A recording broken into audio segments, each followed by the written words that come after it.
അങ്ങനെ ആദിലാനൂറൊക്കെ ശേഷം എന്തായാലും ഇപ്പൊ അപ്പാനി ശരത്തും ആ ബിസിനസ് രംഗത്തേക്ക് എന്തായാലും ചുവട് വെച്ചിട്ടുണ്ട്. അതായത് ബിഗ് ബോസ് ഹൗസ് കഴിഞ്ഞ് പുറത്തിറങ്ങിയതിനു ശേഷം അവരുടെ അടുത്തൊരു ആക്ടിനെ കുറിച്ചാണ് പറയുന്നത്. അതായത് ബിഗ് ബോസ് ഹൗസിന് മുന്നേ ഇതിൽ ആരൊക്കെ ബിസിനസ് ചെയ്തിട്ടുണ്ട് എന്നതിനെ കുറിച്ച് നമ്മൾ പറയുന്നില്ല. പക്ഷെ ബിഗ് ബോസ് കഴിഞ്ഞ് പുറത്തിറങ്ങിയ ശേഷം ആദ്യം ഒരു ബിസിനസ് രംഗത്തേക്ക് ചുവട് വെച്ചത് എന്തായാലും ആദിലാനൂറായിരുന്നു. അതിനുശേഷം ഇപ്പൊ എന്തായാലും അപ്പാനി ശരത്തിന്റെ സൈഡിൽ നിന്നും അത്തരത്തിലൊരു കാര്യം എന്തായാലും ആള് തന്നെ എന്തായാലും പുറത്ത് വിട്ടിട്ടുണ്ട്. അദ്ദേഹത്തിന്റെ ഒരു ഇൻസ്റ്റാഗ്രാം പേജിലൂടെ തന്നെ ഒരു 4 ദിവസം മുന്നേ തന്നെ ഷെയർ ചെയ്തിരുന്നതാണ്.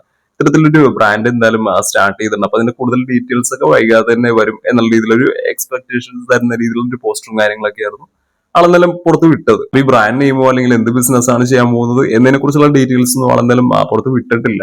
ഉറപ്പായിട്ടും ഫിലിം ആക്ടേഴ്സ് ബിസിനസ് ചെയ്യാന്ന് പറയുന്നത് അത്ര ഒരു പുതിയൊരു കാര്യമൊന്നും അല്ലല്ലേ. അതിപ്പോ കേരളത്തിലല്ല, ഇന്ത്യയിലല്ല, ലോകത്ത് എവിടെയാണെങ്കിലും ഇത്തരത്തിലുള്ള ഒരു കാര്യം നമുക്ക് കാണാവുന്നതാണ്. ഫിലിം ആക്ടേഴ്സ് സപ്പോർട്ടിന് വേണ്ടി ഒരു സൈഡായിട്ട് ഒരു ബിസിനസ് ചെയ്യുക എന്ന് പറയുന്നത് പണ്ട് തുടങ്ങിയേ ചെയ്തു വരുന്ന ഒരു കാര്യമാണ്. പക്ഷെ കേരളത്തിൽ അങ്ങനെ അധികം കണ്ടുവരാത്തൊരു കാര്യം എന്ന് പറഞ്ഞാൽ ക്ലോത്തിങ് ബ്രാൻഡ്സോ കാര്യങ്ങളോ ഒന്നും സ്റ്റാർട്ട് ചെയ്യാനായിട്ട് അല്ലെങ്കിൽ അത്തരത്തിലുള്ള ബ്രാൻഡ്സോ കാര്യങ്ങളൊന്നും സ്റ്റാർട്ട് ചെയ്യാണ്ട് ഇനീഷ്യേറ്റ് എടുക്കാനായിട്ട് ആക്ടേഴ്സ് അങ്ങനെ അധികം മുതിരാറില്ല. കാര്യം അതിന് വേണ്ടിയുള്ള എഫേർട്ടും കാര്യങ്ങളും എല്ലാം കുറച്ച് കൂടുതലാണ്. പക്ഷെ കേരളത്തിന് പുറത്ത് നോക്കുകയാണെങ്കിൽ പല ക്ലോത്തിങ് ബ്രാൻഡ്സിന്റെ ഓണേഴ്സ് ഇത്തരത്തിൽ പല സ്റ്റാറുകളും സൂപ്പർ സ്റ്റാറുകളുമായിട്ടൊക്കെ ഉള്ളത് നമുക്ക് കാണാവുന്നതാണ്. ഇത്തരത്തിലുള്ള എന്തെങ്കിലും ബ്രാൻഡ്സ് ആണോ ഒന്നും കണ്ടറിയേണ്ട ഒരു കാര്യം തന്നെയാണ്. അപ്പൊ എന്താണെങ്കിലും നല്ല രീതിയിൽ തന്നെ സക്സസ് ആവട്ടെ, എന്നാലും എത്രയും പെട്ടെന്ന് തന്നെ സ്റ്റാർട്ട് ചെയ്യാൻ പറ്റട്ടെ എന്ന് ആശംസിക്കുകയാണ്.